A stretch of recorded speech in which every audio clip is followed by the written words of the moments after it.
Hey guys, welcome to the channel. In this week's video, I'm going to share the color profile that I use all the time on my GH5. And I'm going to share the different individual settings of the saturation, contrast, noise reduction, and all that stuff.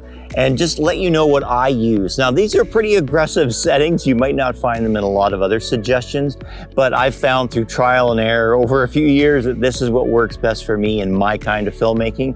Is it right for you? Well, let's take a look at what those settings are and give them a shot. See what the results are for you.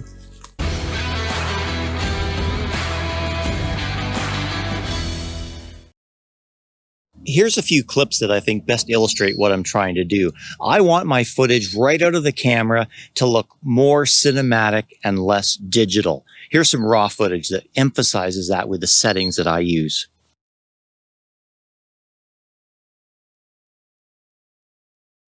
Okay, let's dive into my settings and I'll show you what I use. So of course you hit the menu button and you want to come to a little movie camera right there and you're going to see photo style.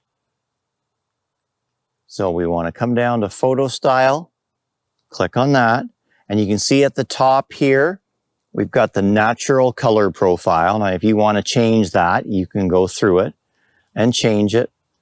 Up to you. There's Cine like D. Some people like that. I found it doesn't work for me. Standard, I go with natural. I just like the look of natural when I shoot the footage. So here's my settings at the side here. And look at that. Pretty aggressive. Really easy to remember because it's 5, 4, 3, 2, 1. And we'll just go down the list and we'll look at what I use. We have contrast at -5.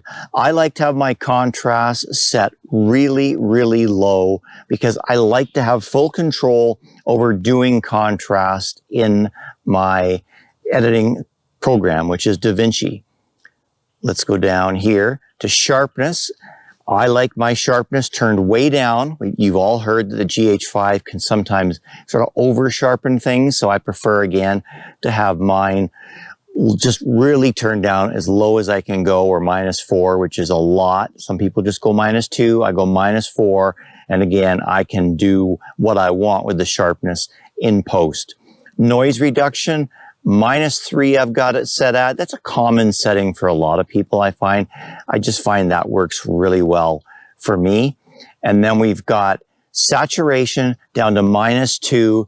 I don't want those colors to be so vivid that it just doesn't look real or it looks overdone and just looks really, really digital.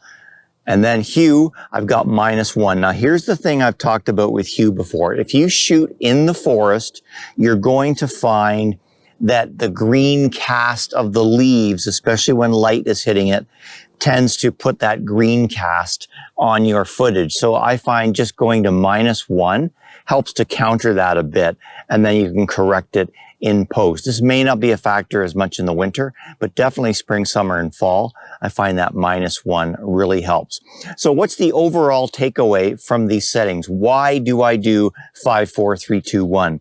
It's simply to take that digital look away from my footage and gives me full control in color grading to bring my footage to where I want it to be. I want it to look more like film and less like digital, and these settings help me do that. Well, that's it. Those are my settings. I'd love to know what kind of settings you use on your GH5. That's how we learn, right? Seeing what other people use and comparing and trying. So please, in the comments down below, tell me what settings you use or what color profile you like the best. Hey, if you liked the video, if it was helpful, hit like, subscribe, and we'll see you in the next video.